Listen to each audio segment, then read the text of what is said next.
네, 우리 성경 봉독하겠습니다. 여호수아서 먼저 3장 4절부터 봅니다. 3장 4절.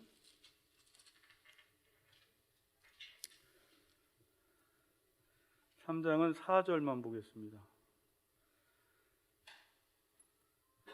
제가 봉독합니다. 그러나 너희와 그 사이 거리가 2000 규빗쯤 되매 하고 그곳에 가까이 하지는 말라. 그리하면 너희가 행할 길을 알리니 너희가 이전에 이 길을 지나보지 못하였음이니라 하니라.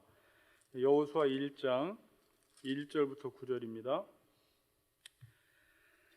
여호와의 종 모세가 죽은 후에 여호와께서 모세의 수종자 눈의 아들 여호수아에게 말씀하여 이르시되 내 종 모세가 죽었으니 이제 너는 이 모든 백성과 더불어 일어나 이 요단을 건너 내가 그들 곧 이스라엘 자손에게 주는 그 땅으로 가라. 내가 모세에게 말한 바와 같이 너희 발바닥으로 밟는 곳은 모두 내가 너희에게 주었노니 곧 광야와 이 레바논에서부터 큰 강 곧 유브라데스 강까지 해쪽 속에 온 땅과 또 해지는 쪽 대해까지 너희의 영토가 되리라. 내 평생에 너를 등이 대적할 자가 없으리니 내가 모세와 함께 있었던 것 같이 너와 함께 있을 것임이니라.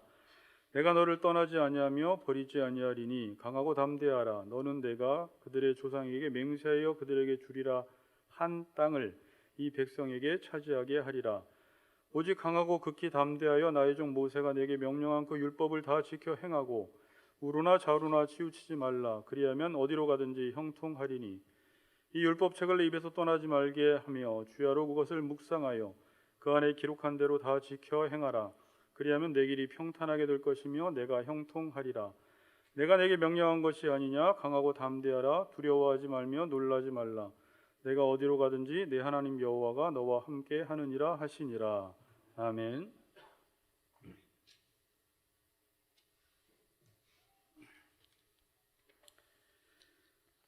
새해 인사 같이 한번 드리겠습니다. 새해에는 더욱 하나님과 가까워지시기 바랍니다. 이렇게 인사합시다. 네. 네. 네.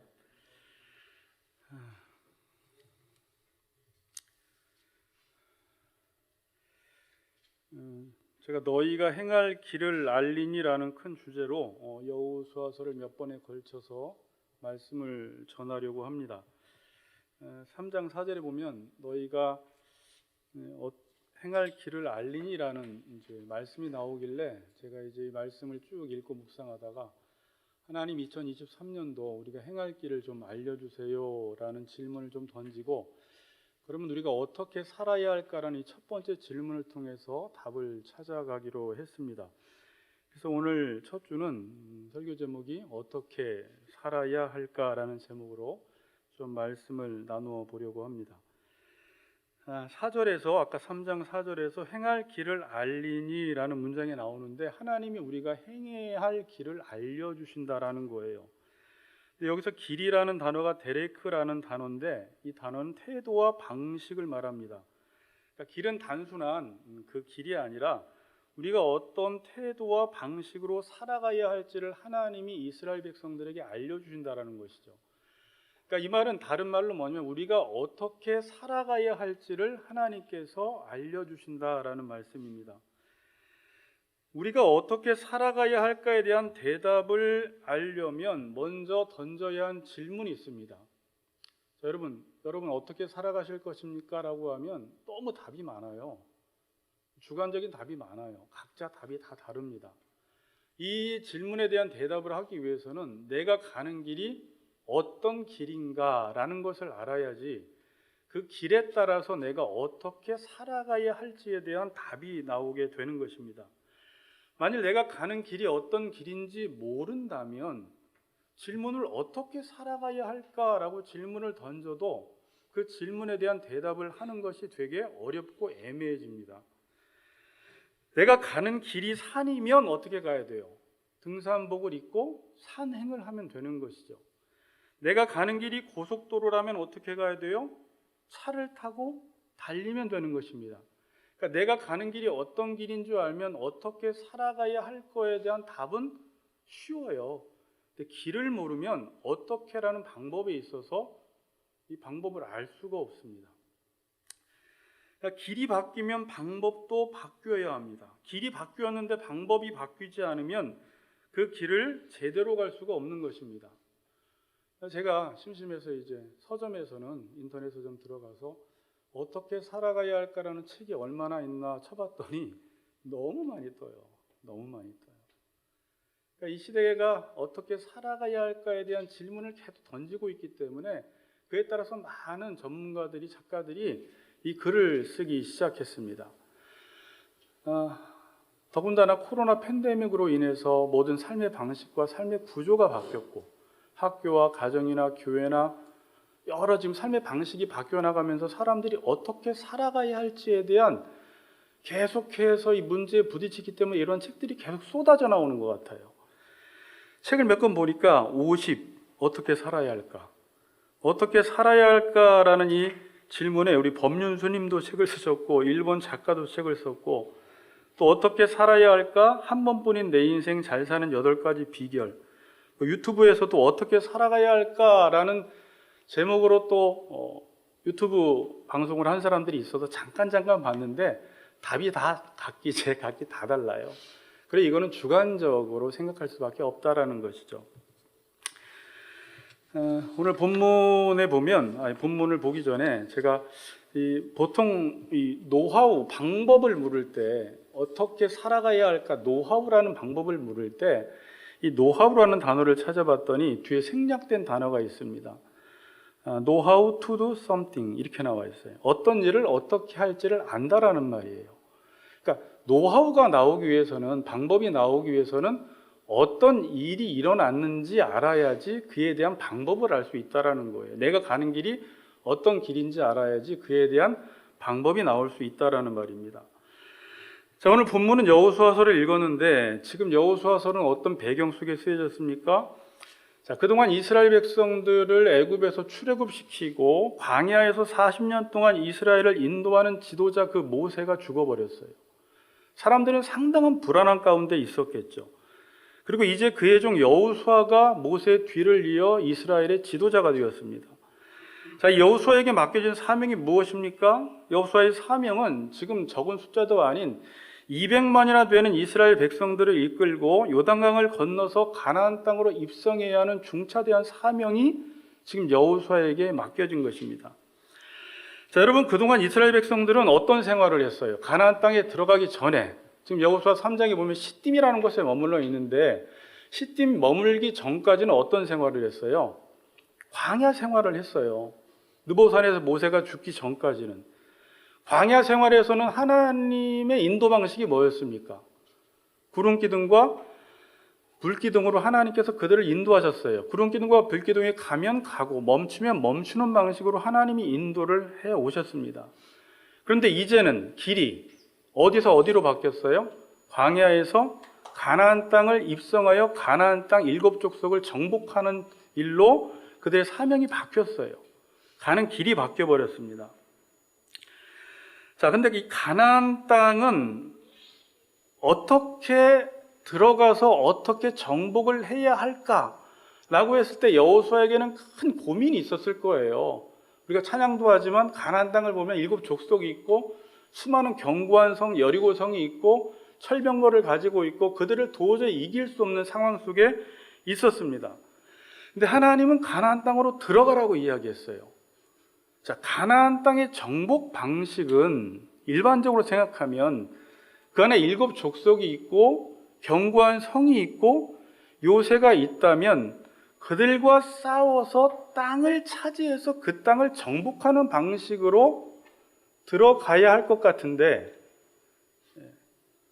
소리가 들리죠? 이거 어떻게 좀 해줘 보세요. 네.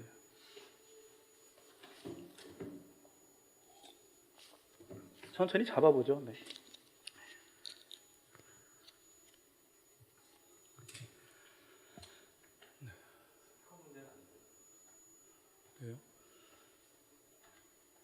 네, 그러니까 가나안 땅에 일반적으로 가나안 땅을 정복하는 것은 차지해서 싸워서 땅을 차지해서 이기는 방식으로 정복을 해야 할 것 같은데 가나안 땅은 무슨 땅이라고 명명하죠? 언약의 땅, 약속의 땅이라고 불러요. 이걸 잘 기억하셔야 돼요. 하나님이 수백 년 전에 그들의 조상들에게 이 약속의 땅을 언약하셨어요. 주신다고 약속을 하셨습니다. 다시 말씀드립니다. 가나안 정복 전쟁은 이미 조상들에게 언약하신 언약을 믿고 나아가면 그 땅을 취하는 전쟁이에요. 아무리 가나안 땅에 7 족속이 있고 견고한 성이 있고 요새가 있다고 해도 그 백성들을 힘과 무력과 병력으로 이겨서 차지하는 땅이 아니라 하나님께서 언약의 땅 가나안 땅을 그들에게 주셨을 때는 하나님의 약속만 믿고 나아가면 그 땅을 취할 수 있다라고 하나님께서 말씀하셨어요. 자, 그러면 가나안 땅에 들어가려면 뭐에 익숙해져야 돼요? 뭐에 익숙해져야 돼요? 어떻게 살아가야 돼요? 말씀 묵상하는 일에 그 여호와의 말씀을 내 입에서 떠나지 말게 하며 좌로나 우로나 치우치지 말고 그 가운데 기록한 대로 다 지켜 행하기만 하면, 지금 너희들이 가나안 땅을 보면서 두려워하지만 이 율법책을 내 입에서 떠나지 말게 하며 그 가운데 기록한 대로 다 지켜 행하기만 하면 가나안 땅은 반드시 정복이 된다고 지금 하나님께서 말씀하고 계시는 것입니다.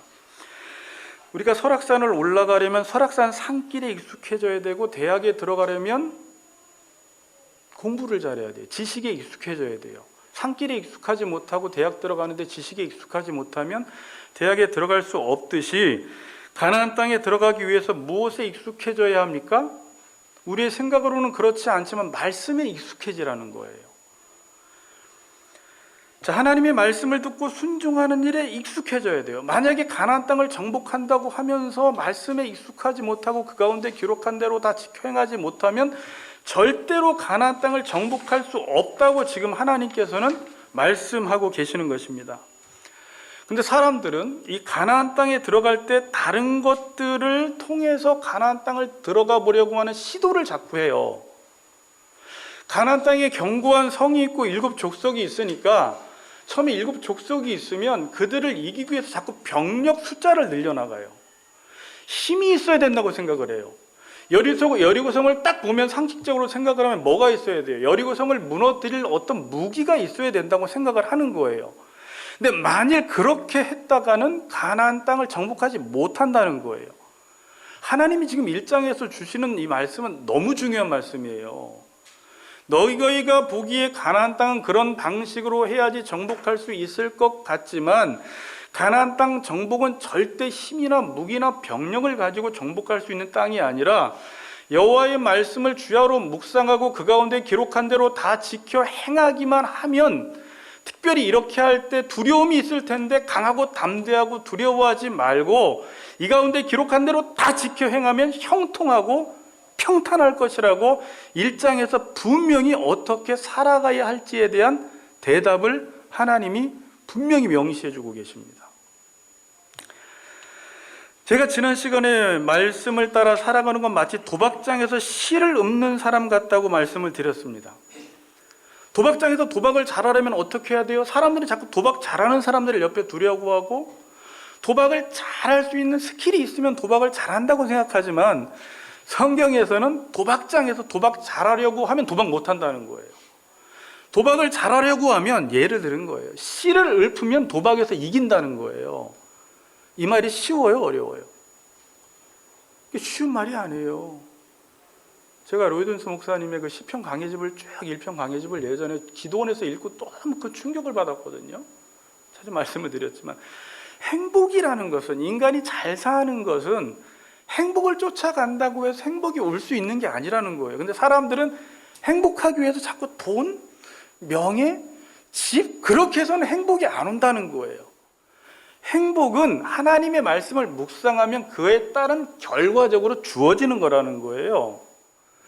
그러니까 가나안 땅을 정복하려고 했을 때 인간적인 눈으로 딱 봤을 때는 병력, 힘, 무기, 자꾸 사람들은 그렇게 해서 이기려고 하는데, 여리고성부터 하나님이 보여주시는 건 뭐예요? 그렇게 해서 못 이긴다는 거예요.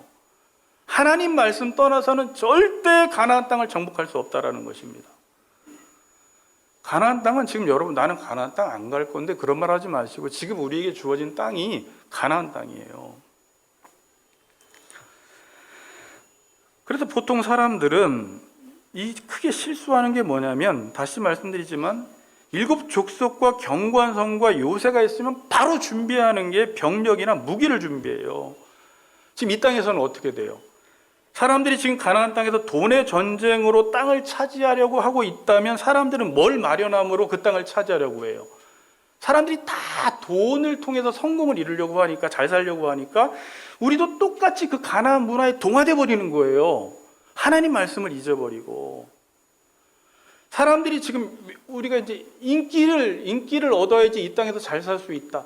좋은 대학에 가야지, 좋은 취업을 해야지, 그렇게 해야지 잘 살 수 있다라고 생각하니까 어떻게라는 질문 앞에 그렇게 해야 된다고 또 생각을 하는 거예요. 그럼 절대로 이 땅에서 승리할 수 없다라는 것입니다. 이렇게 해가지고는 이길 수가 없습니다. 그게 세상의 지혜요, 세상의 전략이에요. 만일 저나 여러분들도 그렇게 세상 사람들과 똑같이 살아감으로 성공과 행복을 이루려고 한다면 정확하게 가나안 문화에 완전히 동화되어 버린 거예요. 하나님의 말씀을 잊어버리고. 이렇게 해가지고는 이길 수가 없습니다. 근데 이렇게 해서 이긴 사람들이 있잖아요. 여러분들이 아마 질문을 할 거예요. 목사님, 돈을 많이 벌어서 이긴 사람들이 있어요. 힘으로 이긴 사람들이 없어요. 어떤 사람들은 정말 인기가 좋아서 이 세상에서 잘 사는 사람들이 있잖아요. 그래서 어떻게라는 질문을 던지면 그런 것들을 여러분들이 염두에 두는데, 잘 들어보세요. 이건 이겼지만 이긴 게 아니에요. 지금 사람들이 인생을 다 살고 그렇게 이긴 사람들에게 나중에 질문하면 인생 헛살았다고 이야기를 해요. 이겼는데 이기지 않았다라는 게 역설이에요. 근데 성경은 말씀대로 살면 진 것 같은데 이겼다고 이야기를 해요. 사람들이 그 돈을 추구하며 살고 명예를 추구하며 살고 권력을 추구하며 살았는데 졌어요. 어떤 차원에서 졌어요? 그냥 쉽게 이야기하면 관계적인 차원에서는 다 무너졌어요. 자기와의 관계에서 졌고, 부부와의 관계에서 졌고, 자녀와의 관계에서 졌고, 이웃과의 관계에서 진 거예요. 한마디로 뭐가 없냐? 가나안 땅에 들어갔는데 샬롬이라는 게 없어요. 하나님의 말씀을 따라 살아가면 나타나는 특징이 안식과 샬롬이 반드시 그 개인과 가정 속에 찾아와야 돼요. 그렇다고 돈을 벌지 말라는 게 아니죠. 명예가 필요 없다라는 말도 아니죠. 공부하지 말라는 것도 아니죠. 그러나 그걸 통해서 샬롬과 평화는 절대 오지 않는다라는 거예요. 그래서 샬롬의 땅에 들어갔음에도 불구하고 엔샬롬을 맞이한 거예요. 샬롬 없음을 맞이한 게 우리가 보고 있는 사사기서 아닙니까? 그러니까 이 땅에서도 마찬가지예요. 이긴 것 같은데 진 거예요. 근데 말씀을 따라 살아가면 정말 무서워요. 세상 사람들이 그렇게 살아가지 않기 때문에. 그런데 이겼다라는 거예요. 새해 초에 한번 잘 묵상 한번 해보세요.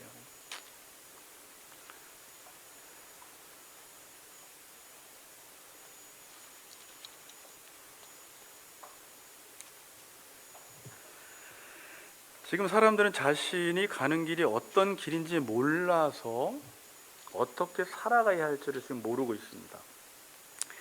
여호수아서 1장 봅시다.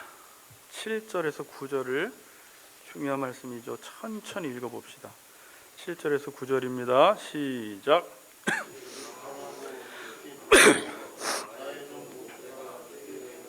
그 율법을 다 지켜 행하고 우로나 좌로나 치우치지 말라. 그리하면 어디로 가든지 형통하리니 이 율법책을 내 입에서 떠나지 말게 하며 주야로 그것을 묵상하여 그리하면 내 길이 평탄하게 될 것이며 내가 형통하리라. 내가 내게 명령한 것이 아니냐. 두려워하지 말며 놀라지 말라. 내 하나님 여호와가 너와 함께하느니라 하시니라. 자, 가나안 땅에 들어가기 위해서 8절 보세요. 이 율법책을 집에 가서 묵상하세요. 내 입에서, 오늘 이건 다 안다 그래. 내 입에서 떠나지 말게 하며 주야로 그것을 묵상하여 그 안에 기록한 대로 다 행하라 라고 지금 말씀하고 있습니다. 그리하면 내 길이 평탄하게 될 것이며 내가 형통하리라. 이 가나안 땅을 정복하는 일에 있어서, 이 길을 가는 길에 있어서 어떻게 살면 샬롬을 얻고 행복할지를 하나님은 분명히 어떻게라는 이 질문에 대한 답을 주셨어요. 우리에게. 근데 이것이 아까 우리를 힘들게 하는 거고 이게 이해가 안 가는 거예요. 도박장에서는 도박을 잘해야 될 것 같고, 주식을 잘하려면 주식 공부를 해야지 돈을 많이 벌 수 있을 것 같고, 부동산을 통해서 돈을 많이 번다고 하면 부동산 쪽에 정보를 많이 갖고 있어야지 잘 살 것 같고, 축구를 잘하려면 축구 연습을 해야 될 것 같고, 가나안 족속과 전쟁을 하려면 전쟁 준비를 잘해야 될 것 같은데, 하나님은 가나안 땅에 들어가려면 말씀 묵상을 하라는 거예요. 가나안 땅과 말씀 묵상이 매치가 안 되는 거예요, 여러분. 이게. 그래서 성도들도 아멘 그래요. 이제 이 구절을 읽으면 우리 신년 초에 이렇게 사시기 바랍니다. 근데 아멘이라고 해놓고 도박장에 가면 다시 도박을 잘하려고 애쓰는 거예요. 안 된다라는 거예요. 말씀은 말씀이고, 가면 목사님 그렇게 하면은 너무 지금 현실성이 떨어지잖아요 라고 하면서 말씀을 놓고 다른 일에 매진하다가 어느 날 10년 20년 지나면서 자기의 인생이 완전히 패배자의 인생이 되었다는 걸 딱 발견하게 돼요. 남는 게 아무것도 없대요. 이루어 놓은 것 같은데 이루어 놓은 게 아니에요. 성공한 것 같은데 실패했어요. 자, 우리 교회에서 예배 마치고 지금 양육을 하죠. 이 양육을 왜 합니까? 프로그램으로 하는 게 아니에요. 인생을 잘 살아보기 위해서, 우리 교회와 여러분의 가정과 여러분의 개인이 잘 살아보기 위해서, 특별히 저는 여러분들 삶 가운데 샬롬이 임하기 위해서, 평화가 임하기 위해서 양육을 하는 거예요. 지금 양육에서 가장 중요시 여기는 게 뭐예요? 개인 묵상과 부부간의 말씀 묵상이잖아요. 이 말씀 묵상을 통해서 뭘 이루어내려고 하는 거예요? 형통, 평안, 평탄한 길을 여러분 삶 가운데 제공해 주고자 말씀을 묵상하라고 하는데, 지금 한국교회 안에서나 여러분들은 이건 훈련을 해야지만 한다고 생각을 하죠. 근데 누구나 다 말씀 묵상을 해야 되잖아요. 제가 예전에도 배웠지만 말씀 묵상은 큐티만 하는 게 아니에요. 강의를 듣는 것도, 유튜브 설교를 듣는 것도, 제 설교를 듣는 것도, 아직까지 성경 해석의 능력이 없으면 다른 사람의 도움을 받아서 말씀 묵상을 하고 책을 읽어나가면 돼요. 다른 분들의 설교집을 읽어도 되고. 그래서 계속 말씀 묵상을 통해서 하나님을 알아가고 그 말씀 안에 거하는 연습을 하는 거예요. 그렇지 않으면 자꾸 우리의 생각은 이 가나안 문화의 동화가 돼버려요. 그들의 가치를 자꾸 쫓아가게 되는 거예요. 세상을 본받게 되는 거예요. 그래서 말씀을 놔버리는 거예요. 가나안 땅에 들어가려면 말씀을 묵상해라. 아무리 생각해도 근데 무기가 있어야지, 병력이 있어야지. 여리고성 앞에서도 뭐 하나님 말씀을 듣고 하루에 한 바퀴씩 돈다고 해서 여리고성이 무너져라고 해서 만일 하나님의 말씀에 순종하지 못했다면 패배했어요.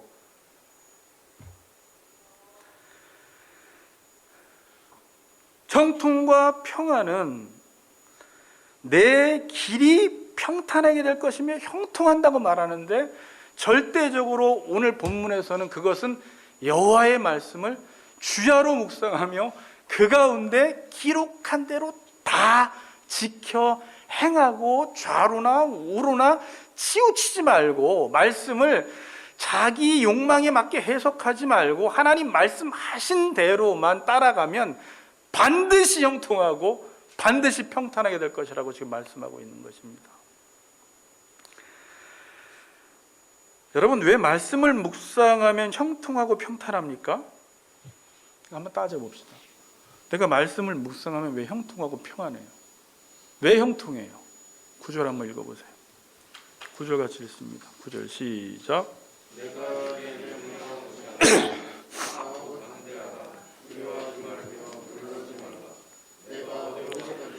내 하나님 여호와가 너와 함께 하느니라 하시니라. 내 하나님 여호와가 너와 함께 하느니라 라고 말씀하시죠. 마지막에. 그러니까 말씀을 묵상하면 하나님이 어디로 가든지 함께 하시겠대요. 지금. 자, 그러니까 이렇게 연결시키세요. 우리가 어떻게 가나안 땅을 정복할 수 있을까? 말씀을 묵상하라. 근데 우리는 말씀을 묵상하라고 하면 이걸 되게 시시하게 생각하는데, 말씀을 묵상하면 하나님이 너의 삶 가운데 함께 하시겠다라는 거예요. 그러니까 하나님이 내 인생의 삶에 개입하도록 만드시는 일, 하나님이 내 삶의 중심에 모셔드리는 일이 뭐예요? 그 위대한 하나님이 나의 삶 가운데 함께 하시는 일이 말씀 묵상하면, 말씀이 하나님이기 때문에 그 말씀을 묵상할 때 하나님이 너와 너의 가정 가운데 함께 하셔서 어떤 전쟁이든지 하나님께서 이기게 만드시겠다라는 거예요. 그러니까 이제 좀 이해가, 말씀 묵상은 하나님이 나와 함께 하시는 거구나. 하나님이 나와 함께 하시면 입시 전쟁, 취업 전쟁, 무슨 전쟁에서, 저는 그 말이 아니에요. 아무것도 안 해도 갑자기 대학에 취업하고 아무것도 안 해도 뭐 취업이 잘 되고라는 말이 아니에요. 하나님이 그 사람에게, 그 자녀에게 지혜를 주시고 사람을 붙여주시고 길을 열어주시고 만날 사람들을 만나게 해주시고 막혔던 길들을 열어주셔서 하나님이 우리의 통계적인 수치로는 들어갈 수 없는 곳을 하나님이 길을 열어주신다라는 말씀이세요. 왜? 그 사람이, 그 자녀가, 그 부모가 말씀 묵상했기 때문에 내가 네 삶 가운데 함께 하셔서 그 모든 전쟁에서 희한한 방법으로 하나님이 이기게 해주시겠다라는 거예요. 아멘. 그러니까 말씀 묵상의 유익이 뭐예요? 다른 것보다 늘 하나님이 나와 함께 하셔. 그러니까 꼭 전쟁에서 왜 안 이기지? 이렇게 생각하지 말고, 첫 번째는 내가 하나님을 누리게 돼요. 하나님을 알게 되고 그분을 예배하게 되고 그분의 풍성함과 부요함과 그분의 무한하심과 그분의 불변성을 내가 먼저 누리게 되고, 그에 따른 결과로 모든 전쟁들, 가나안 땅에 들어갈 때 정말로 내 힘으로 해결할 수 없는 그 모든 것들을 하나님이 함께 하셔서 길을 내신다라는 거예요. 길을 내신다라는 거예요. 그래서 어떤 가정을 보면 열심히 살았는데 안 되는 집안이 있고, 어떤 가정은 그의 부모와 그의 자녀들이 그냥 교회 착실히 다니면서 말씀 묵상하면서 말씀에 좀 집중한 것밖에 없는데 가정이 쭉쭉쭉 풀려나가는 거 보면, 노하우가 뭐야? 이렇게 물어보면 말씀 묵상이지. 칫! 그러잖아요. 너 서울대학 어떻게 갔어? 난 학원 안 다니고 칫! 그러잖아요. 교인들 중에 복받은 사람이 누구예요? 그냥 말씀에 집중하신 분들이에요. 그분이 한 거는 하나님 말씀을 경외한 것밖에 없어요. 그런데 하나님이 그렇게 형통한 길과 평탄한 길을 열어주신다라는 것입니다. 아멘. 여호수아 1장 5절, 내 평생에 너를 능히 대적할 자가 없으리니. 내 평생에 능히 너를 대적할 자가 없다. 우리가 강해서 적이 우리를 대적하지 못하는 것이 아니라 하나님이 저와 여러분 가운데 함께 하시기 때문에 그 어떤 사람도 너를 대적하지 못한다라는 말이에요. 참 이게 보통 복이 아니잖아요. 이걸 직역하니까 원어로, 너의 모든 날에 한 사람도 너의 얼굴을 향해 자기의 입지를 세우는 자가 없을 것이다. 의역하면 내 평생에 어떤 사람도 너를 향해 대들 수가 없을 것이다 라고 말을 해요. 누구에게? 말씀 묵상에서 하나님이 함께한 사람에게 어떤 사람도 너를 대적할 수 없대요. 이 말은 대적이 있다는 말이에요? 없다는 말이에요? 대적은 있어요. 하나님을 믿으면 대적이 없지가 않아요. 하나님을 믿는다고 경쟁이 없지 않아요. 하나님을 믿는다고 어떤 사람이 우리를 대적하지 않는 게 아니에요. 대적자가 있습니다. 자, 그런데 잘 기억하세요. 가나안 땅에서의 대적은 7족속이요 견고한 성이지만, 실은 7족속이요 견고한 성과 수많은 적군들이 대적이지만, 대적이에요? 아니에요? 대적이지만 대적이 아니에요. 자, 대적은 잘 들으세요. 영적 전쟁 배웠으니까. 7족속이 있고 견고한 성이 있는데 그게 대적인 것 같은데 그게 대적이 아니라, 그 7족속을 무찌를 때 병력과 힘과 수와 무기로 그들을 대적하려고 하는 그게 대적이에요. 그들을 대적하려면 말씀 묵상하라는 거예요. 이제 이게 우리를 힘들게 하는 거예요. 하나님, 우리 자녀가 잘 되기 위해서는 이거 해야 되지 않아요? 세상에서도 그렇게 해야지 성공하지 않아요가 대적이에요. 그 생각이. 그리스도인들이 그렇게 생각을 하고 있는데 그게 이미 마귀가 주는 생각이에요. 그게 대적인 거예요. 자기 방식, 자기 생각, 세상의 가치관, 하나님의 말씀을 떠난 사고방식, 삶의 구조, 이 모든 게 대적이라는 거예요. 여호수아 1장을 떠나서 생각하는 것. 여리고성을 딱 보면 우리가 모였으면 목사님 큰일 났어요. 저기를 무너뜨리려면 지금 수많은 무기가 있어야 돼. 대적, 그게 대적이라는 거예요. 우리 자녀가 성공하려면 지금 어떻게 해서든지 주일 성수를 어떻게 안 하고서든지 뭘 빼도 먹든지 물산 말씀 묵상 안 하든지 양육을 안 받든지 해서 지금은 이게 더 중요해요. 대적이라는 거예요. 그게 그 적이 아니라는 거예요. 내가 그 적 앞에서 자기가 생각하는 자기 방식, 자기 사고, 자기 가치관, 그게 대적이에요.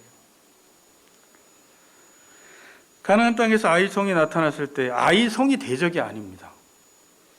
아이성을 보고 자기 방식으로 해결하려고 하는 그게 대적이에요.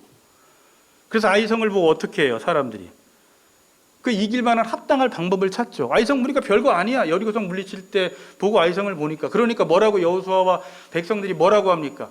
2-3천 명만 올라가게 하소서 그래요. 이게 대적이에요. 아이성을 보고 합리적인 판단을 내린 게 대적이에요. 하나님께 묻질 않아요. 뒤에 보니까 여호수아 9장에서 기브온 족속에게 속은 것도 마찬가지예요. 기브온 주민들이 이스라엘 백성들이 오니까 어땠어요? 무서워요. 왜 무서워요? 이스라엘 백성들 가운데 하나님이 행하신 일들을 보니까 너무 무서워서 그들이 멀리서 온 사신으로 자기를 속여요. 그렇죠. 그리고 당신들의 종이 되겠다고 해요. 그리고 화친조약을 맺자고 합니다. 자, 화친조약을 맺자고 해서 덜러덩 맺어버려요. 화친조약을. 결국은 나중에 그리고 맹세까지 하니까 그들을 죽일 수가 없었어요. 맹세했기 때문에. 그래서 그들을 남겨놓죠. 결국 나무 패는 자, 물 기는 자가 돼서 나중에는 그들이 그들의 가나안 땅을 정복하는데 아주 거치장스러운 존재가 돼버려요. 가시 같은 존재가 돼버리는 거예요. 9장 14절에 보니까 여호수아서에 무리가 그들의 양식을 취하고는 어떻게 할지를 여호와께 묻지 아니하고 이렇게 나와 있어요. 기브온 족속이 왔을 때 자신들의 눈으로 본 것과 경험에 의지하여 하나님께 묻지 않았어요. 이게 대적이라는 거예요. 아유, 목사님 저것까지 기도할 필요가 있나요? 이건 세상에서 하던 방식대로 해오면 되고 내가 이전에 이렇게 했을 때 충분히 다 해결을 했습니다. 그걸 꼭 하나님께 물어야 할 필요성이 있습니까? 그게 대적이라는 거예요. 그럼 진다는 거예요. 얼마나 하나님을 의존하기를 원하시는지 알겠어요? 그래서 우리는 하나님께 묻지 않는 게 뭐예요? 늘 해오던 것, 늘 자기 방식대로 해결해 오던 것, 그리고 잘 해결해 왔던 것은 묻지 않아요. 그 세상에는 문제 해결 공식이 너무 많아요. 이럴 땐 이렇게, 저럴 땐 저렇게, 이런 공식들. 그래서 하나님께 묻지 않고 바로 그 공식에 대입시켜서 문제를 해결해 보려다가 실패합니다. 다시 1장 9절 읽어보세요. 1장 9절 시작. 내가 내게 명령한 것이 아니냐. 강하고 담대하라. 두려워하지 말며 놀라지 말라. 내가 어디로 가든지 내 하나님 여호와가 나와 함께하느니라. 내가 내게 명한 것이 아니냐. 이거 한번 따라해 보세요. 내가 내게 명한 것이 아니냐. 내가 내게 명한 것이 아니냐. 네. 강하고 담대하고 두려워하지 말라는 거예요. 그러니까 가나안 땅을 정복할 때 말씀 묵상하려고 하면 두려워요, 안 두려워요? 두렵잖아요. 솔직히 하나님 말씀대로 살려면 너무 두렵잖아요. 근데 지금 하나님이 두려워하지 말라는 거예요. 담대하지 말라는 거예요. 3번이나 반복해서 말씀을 하세요. 그러니까 두려울 수밖에 없으니까 그 말씀을 하시는 거예요. 그러면서 하시는 말씀이 뭔지 아세요? 내가 내게 명한 것이 아니냐 그러는 거예요. 이 말씀이 그냥 인간의 말이고 어떤 지도자의 말이라면 들을 필요가 없겠지만 이건 하나님이 말씀하셨다라는 명령권자가 누구라는 거예요? 하나님이시라는 거예요. 근데 하나님이 누구세요? 이 땅의 주권자요, 주인이시요, 만왕의 왕이시요. 모든 것들을 하나님의 손 아래에 있고 하나님이 주물럭거리시면 모든 게 다 바뀔 수가 있어요.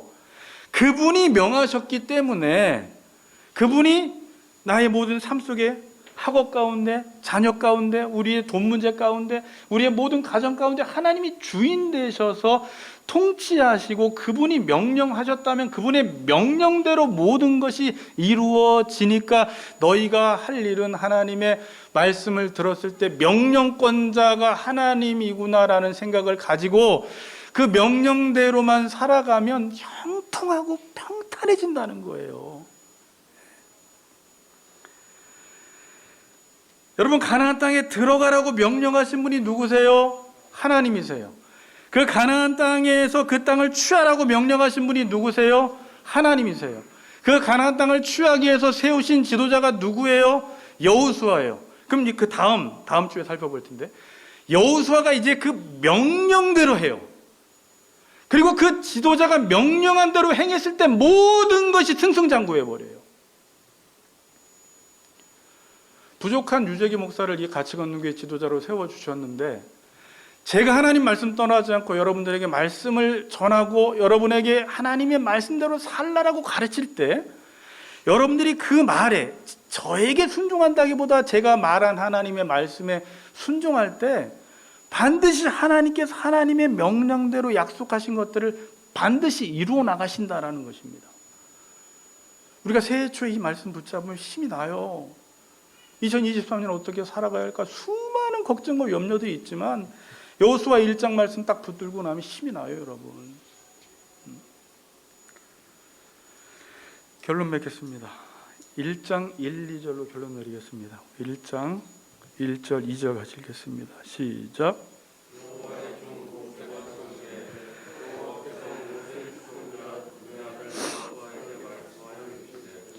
내 종 모세가 죽었으니 이제 너는 이 모든 백성과 더불어 일어나 이 요단을 건너 내가 주는 그 땅으로 가라. 3절까지 내가 모세에게 말한 바와 같이 너희 발바닥으로 밟는 곳은 모두 내가 너희에게 주었노니. 자, 2절에 보면 이스라엘 자손에게 주는 그 땅으로 가라라고 말하고 있죠. 주는은 미래형이에요. 그 다음에 3절에 마지막에 내가 너희에게 주었노니, 이거 완료형이에요.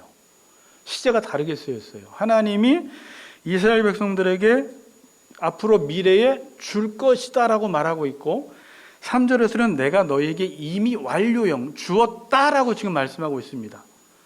같은 가나안 땅을 바라보면서 뭐가 달라요? 시제가 달라요. 내가 앞으로 그 땅을 너희에게 줄게 라고 말하면 우리는 보통 아직 이루어지지 않았기 때문에, 인간이 그렇게 말했다면 불완전하니까 아직 그게 이루어질 것인지 안 이루어질 것인지 확신이 들지 않지만, 자, 하나님의 말씀은 그의 의지가 곧 완료가 돼버려요. 알겠어요? 하나님이 어떤 생각을 품으시면 그건 곧 성취되는 일이에요. 그래서 성경 말씀대로 제가 지난 시간 크리스마스 때 설교했듯이 하나님의 말씀은 이루어지는 말씀이잖아요. 그런데 이 하나님의 말씀이 이루어지기 위해서 우리 보고 하라고 하는 일이 뭐예요, 지금? 네가 그 땅을 밟으라는 거예요. 자, 이거 어디 갔어요? 참. 너희 발바닥으로 밟는 곳은 모두 내가 너희에게 주었다, 이렇게 말하죠. 하나님이 그 땅을 줄게 라고 말해놓고 그 땅은 내가 이미 너에게 완료 주었다라고 하는데, 이 하나님이 주신 말씀이 내 삶 속에서 완료되기 위해서는 오늘 말씀대로 너희 발바닥으로 밟는 모든 곳은 내가 너희에게 주겠다라는 말이에요. 그러니까 지금 2023년도에 우리 앞에 이 가나안 땅은 어떻게 될지, 나에게 주어질지 잃어버릴지 우리는 모르지만 하나님이 이미 이 땅을 너희에게 주었기 때문에 너희들은 하나님의 약속만을 믿고 믿음으로 나아가서 그 땅을 용기 있게 두려워하지 말고 밟고 나아가면 그 모든 땅은 네게 된다라는 말이에요. 그걸 지금 시대로 표현하면 그 약속은 다 네 안에서 성취되어진다라는 말이에요. 불안해요, 여러분. 2023년도 살아갈 때 저는 목회 생각하고 또 교회 이전 생각하고 여러 가지 것들을 생각하고 앞으로도 계속 목회를 잘 할 수 있을까? 앞으로 이 어려운 시대에, 교회를 떠나는 이 시대에 많은 사람들이 정말 신앙생활을 잘 할 수 있을까? 그리고 세상은 더 복잡해지고 코로나로 인해서 많은 삶의 변화가 일어나고 삶은 더 복잡해지고 전쟁의 소문, 기근의 소식들이 들리고 경제적으로는 더 어렵다라고 지금 많은 뉴스에서 보도될 때 얼마나 많은 사람들이 지금 우울해지고 불안해하고 있습니까? 그런데 하나님의 말씀을 보면 이 땅의 창조주도 하나님이시고 2023년도를 허락하신 분도 하나님이세요. 그 땅을 주관하신 분도, 그 2023년도를 주관하시는 분도 하나님이세요. 그리고 하나님은 그 2023년도를 이미 여러분들에게 주셨어요. 그러면 그 2023년도에게 주어진 모든 기업들을 어떻게 내 것으로 여러분들이 쟁취할 수 있습니까? 말씀대로만. 다른 거 생각하지 말고 시편에 나온 대로 주의 말씀은 내 발의 등이요 내 길의 빛이라고 말씀하셨어. 미래 일은 난 몰라. 내일 일은 난 몰라. 오늘 하루 하나님 경외하고 하나님 말씀 부여잡고 순종하며 살아가면 하나님이 여러분 개인에게, 가정에게, 모든 여러분 교회 가운데 하나님이 놀라운 기이한 방식으로 너희의 행할 길을 알려주신다고 오늘 우리에게 말씀하고 계십니다. 2023년 하나님 말씀에 순종하세요. 담대하고 두려워하지 말고 그 말씀대로 믿고 나아가시면 여러분 삶이 반드시 평탄하게 될 것이며 형통케 될 것이라고 믿습니다. 이 약속 붙잡고 승리하시는 같이 걷는 교회 성도님들 되시길 주의 이름으로 축복합니다.